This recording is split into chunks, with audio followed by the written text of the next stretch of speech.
We are live for the first time ever, and you are yeah, and you are witness to it. So we're happy you're here. We're glad that you're early risers and early with us because we've got a lot of good things to talk about. This isn't a launch or a promo so much as it is a an opening to a conversation. It's a conversation that the three of us have been having for some time, and I think we're ready to take it public.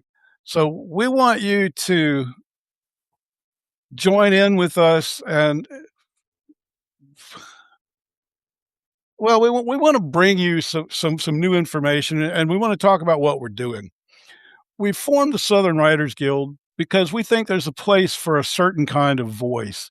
And it's a voice that really does emanate from the South. And we had some conversations about, is this just the Writers Guild or the Southern Writers Guild? And we're going to talk at some length about, or at least certainly over time, we're going to talk about it at some length. Today, we're going to talk sort of broadly about what the Southern Writers Guild is, why we're doing it, um, who, why, what, that sort of thing, but sort of a 30,000-foot view of what we're doing. I think before we really start into that, let's introduce ourselves and let's allow the folks to know who we are. So I'm going to turn the mic over to Grace. Grace, you want to tell us about yourself? Sure. Um, I'm Gray. Um, I write Southern goth-ish, um, ghost stories through a Gen X lens, and, I like to say that, what I write is, sometimes fiction and always true. Is that enough? That's great. Okay. Sometimes fiction, always true. I love it. Yeah, that does describe your stuff too. I got to say, yeah. Go I'll ahead. go. Go ahead, MJ. MJ, Okay, go I'll ahead. go ahead. So I'm MJ Polk. I'm just going to read my little introduction off of my website and then just tell you who I am. So it says MJ. I'll change it to first person. I was born and raised in the Deep South. I am a true representation of a Southern gentleman. I don't mind saying that.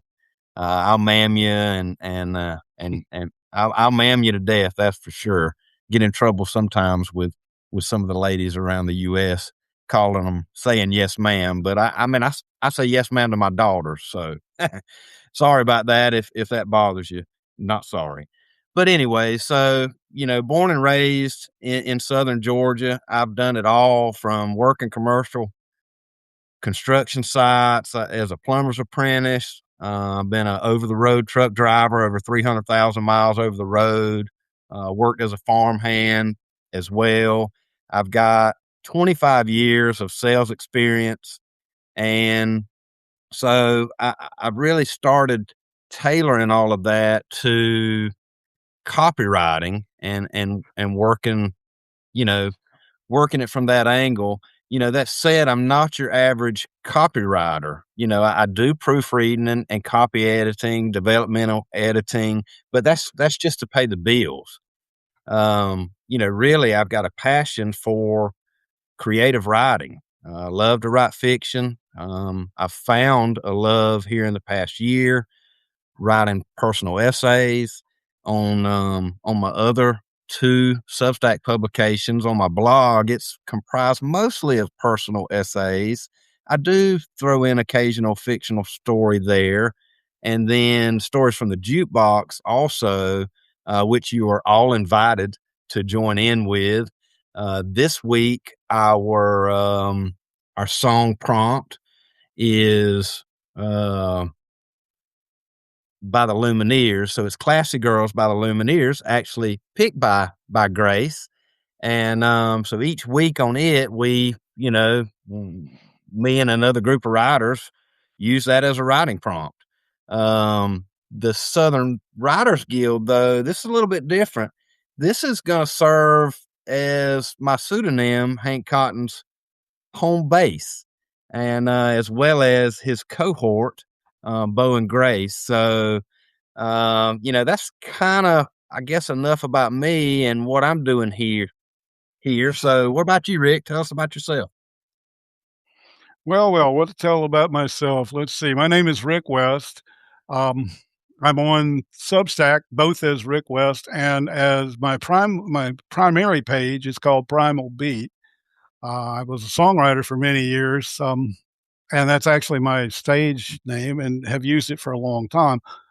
And I've mentioned this to others before. I really thought this was going to be a songwriter page, and that's kind of what I set it up as. But it's turned into something way different than that, and frankly, much better than that. So here we are. But a little bit about Rick West, the one you're looking at right here. 35-year career in uh, corporate finance. Was in the military back in the many, many years ago, about 100,000 years ago. Um, have been around music and the arts for a long time, for 4 decades, really. I all during my career, during at least most of my career, I was also a working musician. So I've always been around, like, writing and self-expression. And so a couple of years ago, my career had sort of slowed down to a part-time, um, consulting job, basically, a big portion of which was teaching AI how to do the job, and, well, guess what? AI took the job, and this was a couple 3 or 4 years ago, and I started thinking to myself, "Well, do I really wanna go back into this?" And I decided, "No, I think I wanna work on my arts again." So I took the pension and a wing and a prayer and decided to see what I could do. So we're back to being this guy. So here we are. Um, what else can I Art's tell where you? it's at, man. It's at least where it's at right this minute. That's for Yeah. sure. So if here we are.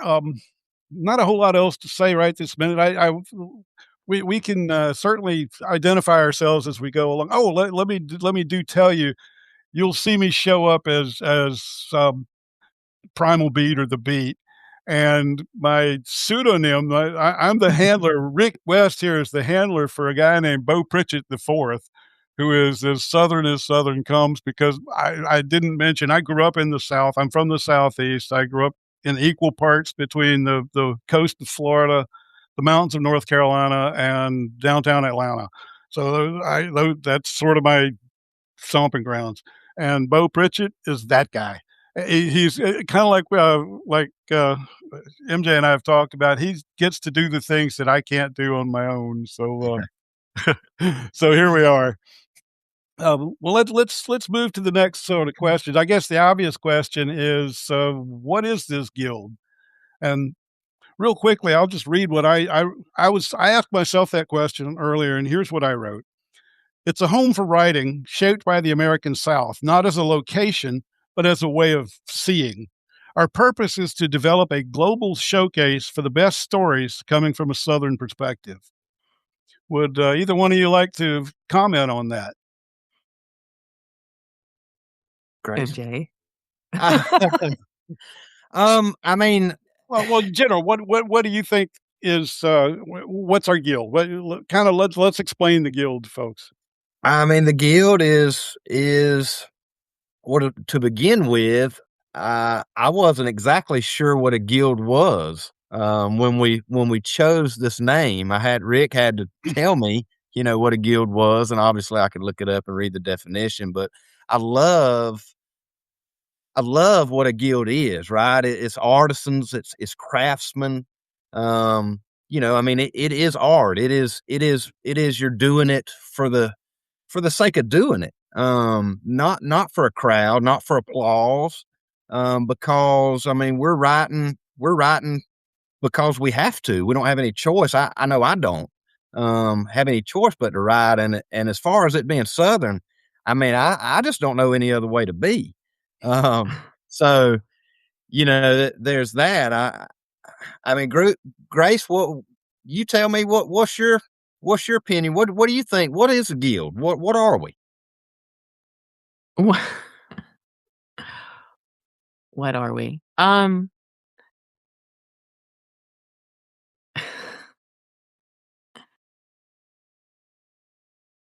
Okay. I don't know what we are. I know who we are, I guess. Um, I was thinking about this.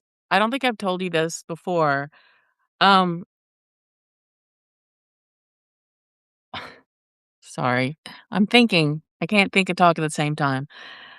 Um, the day that you, MJ, said to me that somebody was acting like a sprayed roach, I knew I'd found my people. I mean, I just right there on Substack, which didn't seem Mm. very Southern, and you were talking about somebody running around like a sprayed roach, and that was it. And even before I knew that y'all were talking about a Southern Writers Guild, I already felt it in my bones that we needed a Southern corner of Substack. So that's what I think about it. We're building that Yeah. place. I love it, Yeah, Grace. yeah, and we are. We're building a place more than a stream of content. We're building a place where you can come. In fact, we're already putting a library together, and you can read. I guess what I would say about Southern, um, it's more of a it's not the place so much. It's the way of being. It's the way that you think, and there is I, as you guys know, I've traveled quite a bit, and I always come back to the American South because the American South is just unique. It's interesting.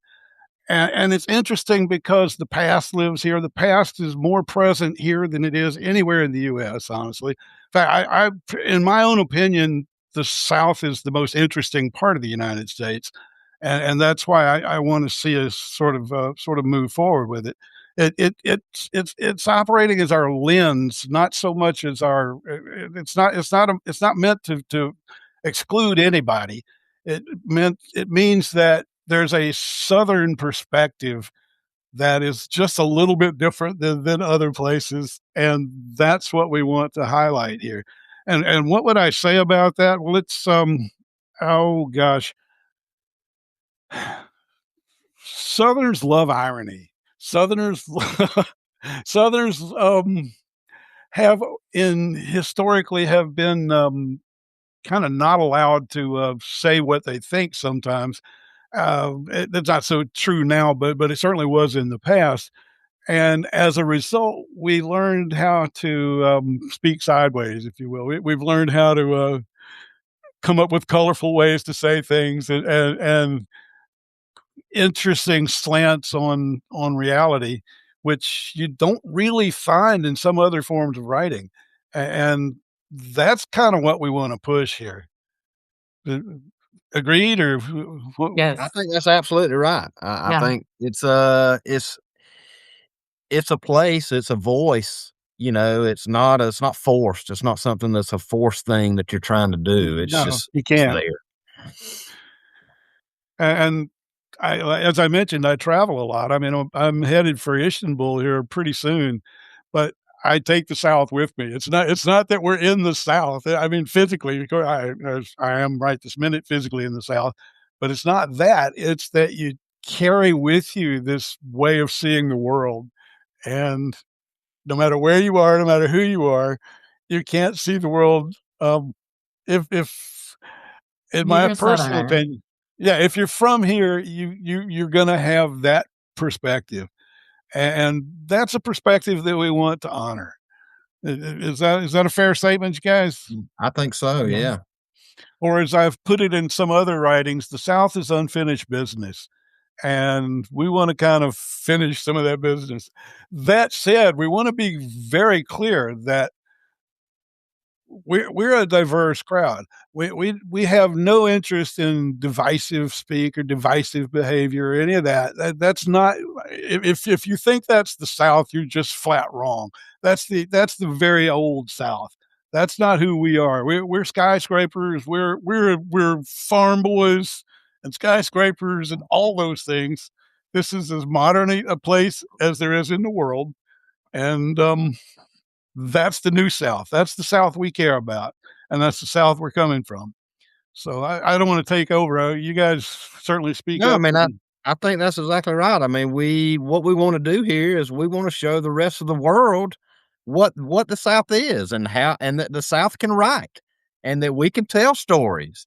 And those porch stories that Good we sat stories. on the porch and repeated and said and told each other and we're going to do that now and they're invited to come along with us. And that is one thing I want to we're gonna wrap up here shortly, but one thing I did wanna kinda clarify is when you come to the site, you're gonna find several things. You're gonna find a newsletter from each of the 3 of us, and you're going to find a unique little patch called the porch where we tell stories or we have fun. We tell stories. That's where hopefully some of you guys are going to come in and tell stories. But the Absolutely. porch is where we all meet. I know he wasn't a Southerner, but there was a guy named Garrison Keeler who back in the day did a show called Les Wobegon, and we kind of modeled the porch after his stage where everybody comes in and tells their story. We have fun, we entertain each other. We talk about sometimes we just talk about stupid stuff. Sometimes we talk about real things. It's the porch. It's what again, it's what Southerners do. It's the porch. So we want to keep that in mind. Um, I don't know that we need to say a whole lot else right this minute. We're already 19, 17 minutes in, so let's kind of bring this to a close. And I think MJ, you want to tell us about what where we're headed with this, with Hank, and what we're doing Sure. next. Go ahead. Yeah. I mean, I'll just say a little bit about the site now. I mean, there's 17 short stories on there already. Over 15,000 words. I think that Grace and Rick are planning on both adding something else here on Monday or Tuesday. So we'll be pushing 20 short stories available right now for free to read. That'll be a great introduction. Y'all sit back and just take this thing as slow, sit with these pieces, revisit them, talk to us about them. This isn't a place where we're just showcasing what we can do. We really are. I mean, this is a community. We want all y'all to be involved. Um, so we've got a lot on there already. We kind of waited to do this so that we would have a good library for you guys to go ahead and start reading. And then so the way we're gonna launch this week off is I know I'd mentioned before about this being Hank Cotton's home. So me and Hank have just published his first book this week, and it's available on Amazon right now. It is titled The Ugly Duckling. It is a novelette length short story or story. So about a little less than 13,000 words. So about an hour or so worth of reading. Um, it's 15 chapters, but I'm going to be releasing that on this site as a serial over the next two months. So 8 weeks. I'm going to give y'all an episode every Thursday night. So we're going to go primetime TV on this Thursday nights at 7:00 p.m. Eastern Standard Time. This first release coming this Thursday on the 22nd will be the first 3 chapters of The Ugly Duckling. I think I should probably read y'all what the intro is to The Ugly Duckling. So just bear with me right here for just a second so I pull this summary up. Must see TV, as he said earlier. Must see Must see TV. TV. So yeah, I'm gonna give y'all those on Thursday nights. We're gonna do that for 2 months, and then still during the first part of the week on Monday or Tuesday, Grace and Bo or Rick, whoever shows up there, will be giving you another story. And MJ will be showing up some too. So it won't be all the Hank show. Y'all get a little bit of MJ as well. So here is the summary for the book that's launching this site. Hank Cotton, a hotshot truck driver, doesn't know that he's picked up an unlikely passenger. In this, his debut story, our hero, Hank Cotton, is tasked with getting not only a travel trailer from Indiana to Florida, but also Jenny Deal, a 13-year-old runaway that's been kidnapped and forced to perform as a sex worker. Will Hank be able to outrun her pimp and outsmart the crooked Alabama lawman looking to stop him? Find out how Jenny got in this mess, whether Brooke, Hank's wife, will understand why he's got an underage sex worker with him, and whether Hank is able to get his cargo delivered safely in this novelette-length short story titled The Ugly Duckling. So the first episode will be coming at y'all this Thursday. I think me and Rick have scheduled Hank to have an interview. Oh, we're sometime talking to Hank here in a few this days. That's week. right. So y'all get to meet him as well. And I'm looking forward to this whole thing. I can't wait to open it up to some more riders, here in the next couple of months. So y'all look for, a post or an announcement or something about how to make your submission and join the guild as well if you're interested. And that's all I got, guys. I hope everybody has a happy life. Y'all have a great day. And it was so nice to be on here and get to introduce this new page and with my friends here, Grace and Rick. It was so nice. I'm gonna let them say something as well. Oh, real quickly, I mean, I just want to say I'm excited too, and I think we're going to do some really interesting things. Anything you want to add, Grace? No, All I right. don't know what else to say. All right. Well, life is good, and Life is good, like the hat says. like the hat says, and stay tuned because we're going to do a lot of interesting things. So thanks a lot for joining us, and we will see you very soon. Yeah, and by the way, yes, we're going to interview Hank Cotton here in the next couple days. Not MJ. MJ's not showing up. It's Hank Cotton. So we'll let you know. We'll post that out just before it happens. But um, thank you so much, and I think we're ready to close out. Yep. Peace out, guys. Good vibes only. Take care, folks. Bye-bye.